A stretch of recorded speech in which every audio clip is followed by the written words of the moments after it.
What's going on, everybody? Mortem here, this time bringing you an early look at Shadow Gambit, the Cursed Crew. I made a video talking about some of the initial details of this game roughly a month or so ago, and afterwards, the developer and publisher, Me Games, reached out and asked if I'd like to take a look at a hands-on build that they had ready, which is how I'm bringing you this footage of me actually playing the game this time, and talking about it a little more following their recent announcements at the PC gaming show this past weekend, which brought us both a release date reveal of August 17th, as well as an available demo that will be live with Steam Next Fest next week, starting on June 19th. So if you like what you see here, you will be able to play it for yourself relatively soon. Right off the bat, though, the most important thing to understand about this game is that it is a stealth strategy title. The developer is also behind the games Desperados 3, as well as Shadow Tactics, Blades of the Shogun, which are themselves also stealth strategy. But Shadow Gambit sees us taking on the role of cursed pirates aboard their ghost ship, the Red Marley. The plot will ultimately see us going up against the Inquisition of the Burning Maiden, who is itself seeking out pirate treasure as they seek to destroy corruption and pirates, while also terrorizing the locals. So while we are the cursed pirates, they are very much so the bad guys by comparison. Naturally though, as pirates, we'd like to get our hands on that pirate treasure. Ultimately, we'll be doing this and tracking down leads with up to 8 of our ghost pirate companions. However, we only start out with 2, and the very first mission only has 1, but you are required to unlock another one as part of the first mission. So basically you start out with 2. And then over the course of the game, if you track down the appropriate materials to revive other cursed pirates, you can add them to your roster as well. All 8 of these characters are predefined, they are set in stone, with their own unique abilities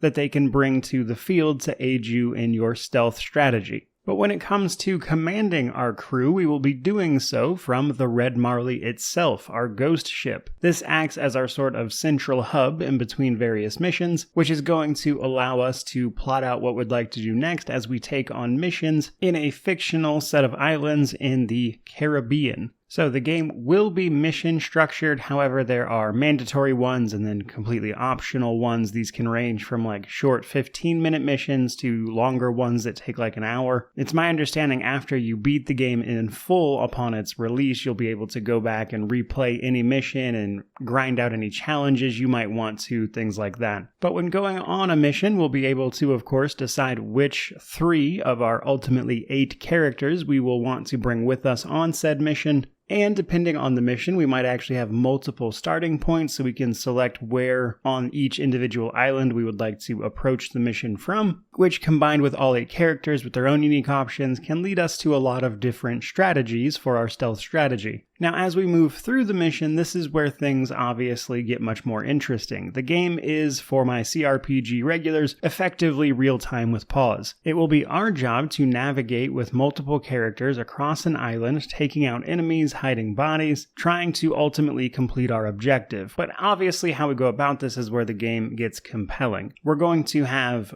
patrolling enemies, different types of enemies, different grouping enemies that we will need to systematically dismantle using our abilities to infiltrate and accomplish our objectives. Pretty much everyone can silently take down an enemy if they can remain out of sight, but even this requires us to either hide or simply stay out of the line of sight on each individual guard. If we right-click various guards, we can see their sight cone, so we can start taking down defenses. But on the missions where it is nighttime, as well as places where the enemy's vision is simply obscured, we can potentially crouch within their sight cone if there's something blocking them from seeing us. Nighttime does make this a bit easier though. However, when it's night out, you'll have to be aware of things like walking into a light, which will affect that. And while that's simple enough, then we start talking different enemy types. Certain enemies might have special abilities that cause them to not be someone you can attack directly with an ability, but rather need to use an environmental hazard hazard to destroy. Later on, we can even see linked enemies. That is to say, if we only kill one of them, the second one will go and revive the linked one, so you have to kill them at the same time with multiple characters, which brings us to managing all three of our characters. Now, if you are good with micromanagement, you'll probably be pretty solid at this, but a lot of the fun of this game is coordinating attacks. As on any given mission, we will have potentially 3 characters working through the level for us, and if we use their various abilities to set up strikes, we can dismantle defenses that might otherwise be impossible. In a very simple example, if you have 2 guards facing each other, if you were to just attack one, the other one would obviously see you do that.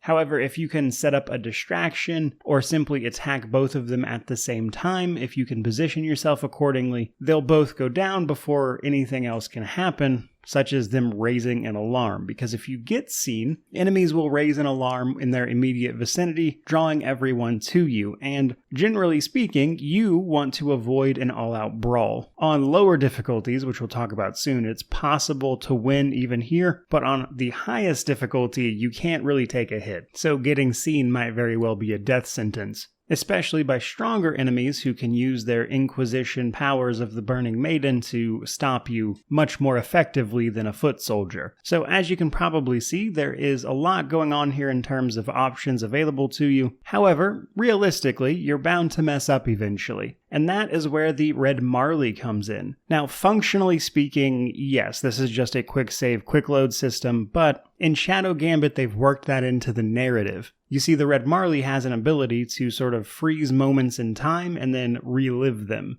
or capturing memories, as they call it. Now, effectively what this is just, again, quick saving and quick loading, but this is what allows us to capture a memory right before we go and do something or try something, and then if it doesn't work out, we can simply reload back to where we just were and try again. That said, that element of trial and error is very much so ingrained in the design. That's kind of how you're intended to play. If you're very good at it, you realistically might not need to. But the game and the genre really are kind of designed around that gameplay, so messing up really isn't that big of a deal. But that is kind of where the difficulty settings come in. There are a handful of difficulties where you can adjust things like how quickly enemies will notice you, how much health you have, and even down to how many quick saves you're actually allowed to use. So with both the difficulty options and the gameplay strategies available for you, I feel like most people would probably be able to find a place where they're pretty comfortable with the challenge on offer, which is going to lead to a more compelling experience for a lot of people, I imagine. But when it comes to completing the missions, we will be getting a variety of rewards, which come down to primarily Black Pearls, Soul Energy, and Vigor. Black Pearls and Soul Energy are what we need to resurrect more and more companions to help us out, some of which are only available in optional missions, which means if you want to revive more of your cursed pirates, you're going to need to do some of those. Though obviously some of this will just be handed to you over the course of the story simply by completing main objectives. But it will go a lot faster if you do the side stuff. But then we have Vigor. Every mission we complete will give us a